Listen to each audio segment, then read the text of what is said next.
No, that's exactly the thing. When they say OpenAI for healthcare, what they're really advertising is permission, not capability. Permission to exist inside a hospital without everyone panicking. Permission is underrated. Hospitals are basically the last place where demos doing cardio still get escorted out by security. It's also the first place where the weird thing actually has to become furniture. Like, you don't get to be a prototype with vibes if a nurse is depending on you at 3 a.m. Right. And the wording is so careful. Enterprise grade, hyper-compliance, reducing administrative burden. No one's saying diagnose.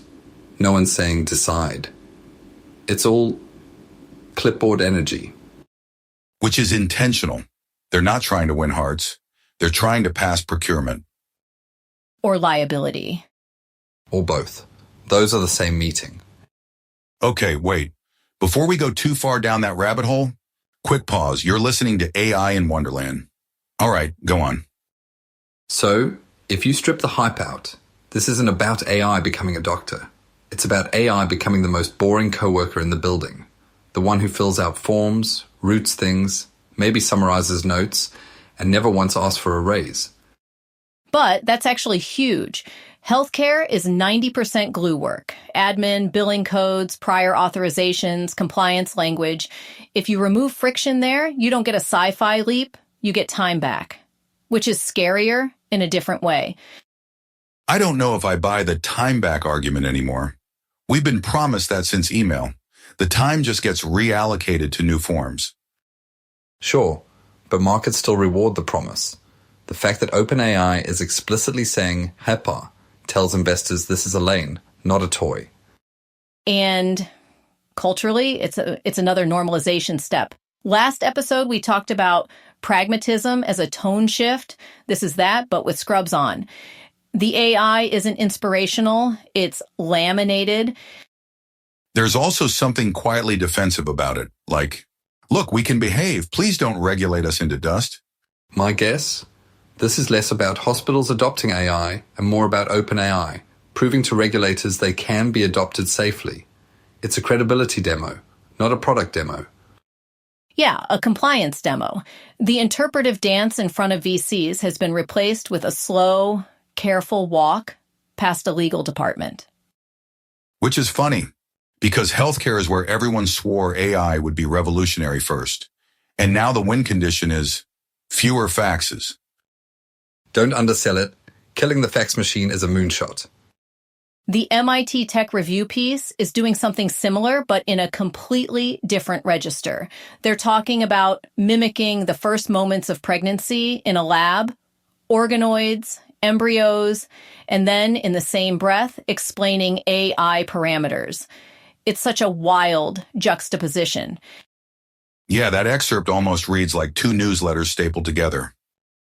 But it works, right? Because both are about early conditions, initial states, what you allow at the beginning that cascades forward. Exactly. The pregnancy analogy is unsettling because it's literally about beginnings. You can't ethically rewind. And then they pivot to AI parameters, what you set, what you constrain, what you let run. There's a line there about, at first glance, it looks like the start of a human pregnancy. That framing is doing a lot of work. It's asking you to feel something before you understand it. Which is rare in AI coverage lately. Most of it is spreadsheets and benchmarks. This is visceral. And it sneaks in the idea that systems, biological or computational, are shaped more by their early scaffolding than by later corrections. You don't fix everything downstream. That's the uncomfortable part, because with AI, we keep pretending we can just fine-tune our way out of bad incentives. But if the initial parameters are optimize engagement or reduce cost, wakey, that's the organism you grow. Careful though, the article isn't claiming equivalence. It's just borrowing intuition. Still, markets love this stuff because it reframes governance as design, not punishment. But that's also how you smuggle inevitability in. If you say, well, the parameters were set early, then later harm feels natural, like weather. which loops back to healthcare. If you parameterize reduce admin burden hard enough, you might accidentally parameterize away human discretion. Or you expose how much discretion was never there to begin with. That's darker. But honest. The Agentic Intern headline is the most on-the-nose one this week. 2026 to be the year of the Agentic AI intern. I love that they didn't say employee or worker. Intern is such a safe fantasy. Because interns can't unionize, huh? And they're allowed to mess up, as long as someone signs off. The excerpt talks about moving out of pilot phase into fleets of task-specific agents. That's not flashy, but it's real. It's JIRA tickets with a pulse. And it fits the pattern we keep circling. Reliability over brilliance. You don't want a genius intern. You want one who never forgets to update the spreadsheet. This is Compute Island, but with name badges. Exactly. Everyone thought agents would be these autonomous beings. Instead, they're becoming bureaucrats. Which is what actually scales. Institutions don't absorb novelty. They absorb compliance. There's also a psychological trick here. Calling it an intern lowers resistance. Managers feel like they're mentoring, not replacing. And from a market perspective, it's brilliant. You sell 10 interns before anyone asks if you're eliminating one FTE. But the risk is subtle. Once the intern never leaves, never burns out, never forgets context, the org quietly reshapes itself around that assumption. Yeah, the workflows calcify. The weird thing becomes furniture again. And then one day, someone asks why the furniture is making decisions. What ties all three stories together for me is that none of them are about intelligence. They're about placement, where AI is allowed to sit. In hospitals, it's behind the desk. In biology metaphors, it's at the beginning. In enterprises, it's at the bottom rung. And investors love that because it de-risks the narrative. You're not betting on a breakthrough.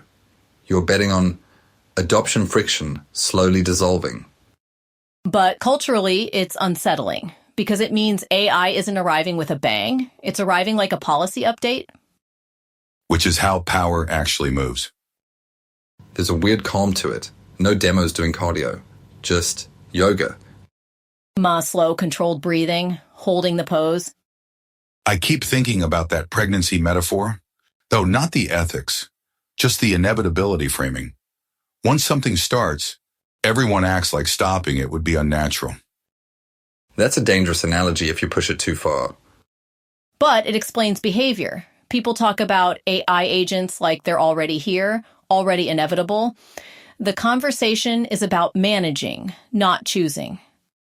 Which makes me wonder how much of this is real demand versus narrative momentum. Are hospitals asking for this, or are vendors telling them they should? Both. Admin burden is real, but so is fear of being left behind. And fear loves language like enterprise grade. It sounds like adulthood. Last episode, we joked about things hardening into infrastructure. This feels like that exact moment. The jokes stop landing because the system is already installed. And once it's installed, nobody remembers who approved it. Or what the defaults were. One more market angle before we drift too far. None of these stories scream short-term revenue, but all of them scream defensibility. Healthcare compliance moats, agent fleets embedded in ops, conceptual frameworks that make AI feel unavoidable. Yeah, optionality again. Not betting on one killer app, but on being everywhere quietly.